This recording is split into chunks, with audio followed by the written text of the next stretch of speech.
All right, what's up, everybody? Jacob here, Miami Dolphins Syndicate, and we have a little bit of breaking news. Not so breaking news by the time I've been able to record this, but it looks like Christian Wilkins is going to be doing a hold in, not a hold out. He is still present. He has still gone through some workouts, but as he's looking to get his extension, he's planning on doing a hold in to try to get this process expedited.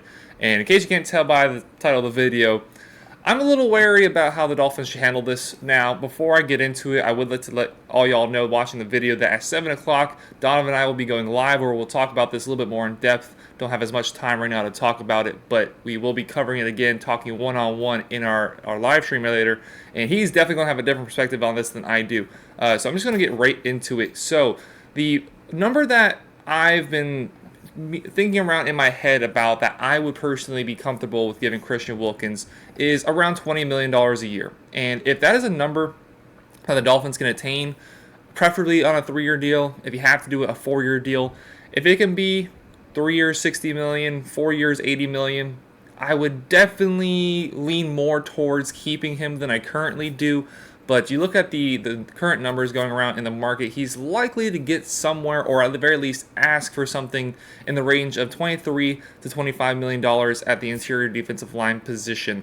A position where I think we're relatively solid at. When you look at Zach Zeeler, how he's contributed to the team over the last few years, and he is also somebody that's going to have to get paid sometime soon. Raekwon Davis, and then guys like Brandon P. Live just seem to be able to come in and fit in really well on the defensive line at that position. So, to me, it's not a massive need on the team where there still certainly are holes on the team. And when you look at that number, that potentially $25 million contract a year that you're going to be giving to Christian Wilkins, where I would argue that defensive tackle is not a top 5 position in the NFL anymore, just in terms of value of what you need. Obviously, it starts off with the quarterback. Then you have somebody to protect him. So, we'll go quarterback, we'll go the tackles. Then somebody go get the other guy's quarterback, edge rusher. Guys, the quarterback's throwing to wide receiver. And then you have guard, you have, quarterback, edge, offensive tackle, cornerback, wide receiver. I think that's 5. And that 5, mix that around as you wish. But I think those are the clear top 5 positions on the football field. If I forgot one, I'm sorry. But that's how the modern NFL is being played, and defenses or running backs are becoming less of a need, and you see teams being less willing to pay running backs.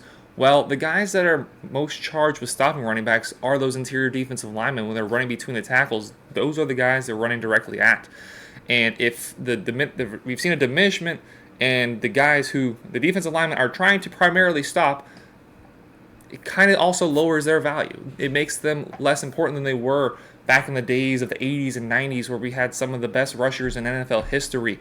We're kind of a far way away from that, where it's been a lot of teams going towards committee-based running backs, where instead of the other team having a B+ to A running back, most teams have like 2 or 3 C+, B- type guys that can all do a job, that can all go on there any particular down, and it kind of makes it less of a need to have somebody so dominant there in the middle.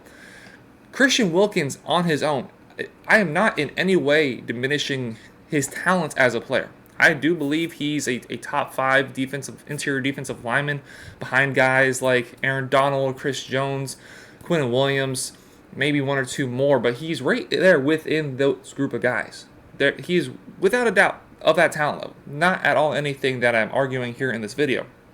But what I am arguing is we have needs, especially look at the offensive line, where if you're going to pay upwards of $25 million a year for a guy on the defensive line, where you have one true tackle that you can trust in and his health is always going to be a mess.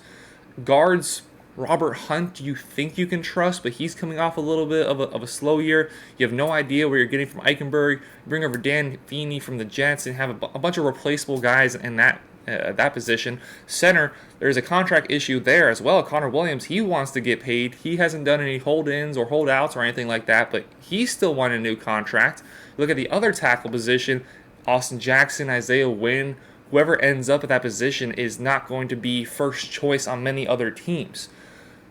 That offensive line has to get shored up. If we want to see the best out of Tua And this offense, which the league has gone the way of the offense, if you want to see the best out of those departments, you need to build up the offensive line. You need to use capital, you need to use money on offensive line. And if you can ship out Christian Wilkins and get a good pick, get a few solid picks for him, that will then help you build up the offensive line for the immediate. And when you're looking at this team as a potential Super Bowl winning team, it does suck to just ship off one of your best players for picks, knowing that those picks aren't going to do anything for this current season. Yeah, it is a hard bullet to swallow. But when you just look at the value for the money you're giving him, I do question whether it's worth it to give him that much money. I love Christian Wilkins. He's genuinely one of my favorite players. I love watching him play. I love his energy. I love his charisma. He's well deserving of the captaincy spot. Nothing about Christian Wilkins, the player, is in any way being questioned here.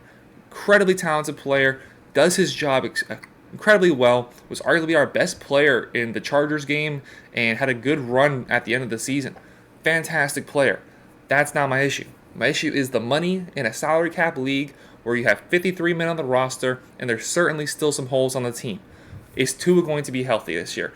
What do we do with him beyond this year? Are we going to have to give him a massive extension very soon? That then sucks away resources from everywhere else. You have two solid wide receivers. The depth behind that is shaky at best. Hopefully Robbie Anderson steps forward. Hopefully Braxton Berrios can be a guy that contributes in this offense. The tight end position, I don't know if anybody in our tight end group starts anywhere in the league. We might literally have the worst tight end group in the entire NFL. You didn't look over on the defensive side. The defensive line, solid. Edge rushers, solid. Defensive line, solid. The middle linebacker core, we think is fixed now with David Long, but obviously that's not a massive step up on what we've had. It's definitely a good step up. It's definitely a player I'm excited to see for the Dolphins, but he's not a Bobby Wagner that is going to be your catalyst there in the middle of the defense. Corners, just lost Jalen Ramsey. We think we're solid, but last year we saw with guys go down how weak it ended up being. Obviously playing guys like Keon Crossan, who never should have been out there in the first place. Fully healthy cornerback core, very good. And then the safeties, top 10 safety group, maybe not. I don't know, somewhere in that range. Maybe a little bit after, just because of how good Javon Holland is, and then it is a drop-off afterwards. Brandon Jones, not quite sure how his coverage abilities is going to be, not quite sure how he's going to respond coming back from this injury. Deshaun Elliott, solid player, not great, not bad, solid player. There's needs on this team. It's not a 100% sure thing that this team is going to be able to go out and win the Super Bowl this year. Obviously, if that was the case, I'd be like, you know what, we have everything else set. Let's just go give Christian his money and bring back the captain, bring back an incredible player, get it done. But you just go down the list. You just go down the list of the positional value is not quite where it should be. He's not going to be fulfilling the role that defensive tackles used to be at as high of a standard. We have other holes on the team. Again, we're going to be going over this later in the live stream, 7 o'clock. I had to record this video really quickly because I got somewhere to go right after this. So I'm sure there's points that I wanted to make that I forgot about making. I do really want to make it clear. I like Christian Wilkins. I love him as a player. I love his energy. I love watching him play football. I love him on the field. I love him off the field. I think he's a real bright spot for this locker room.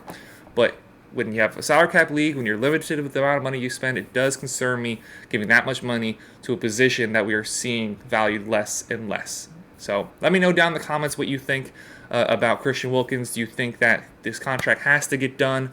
What price range would you try to give him a contract? How many years? Again, I would love to see a 3-year, $60 million in total contract, but let me know the numbers down below. Let me know what you think down below. I already know everyone's typing out, how could you say that about Christian Wilkins? He's one of our best players. You don't know football. You don't know this. I understand all of that. Just giving my humble opinion. Let me know down below what you guys think. Make sure to like, subscribe. Thank you all very much for watching. Have a great rest of your day. Take care, everybody.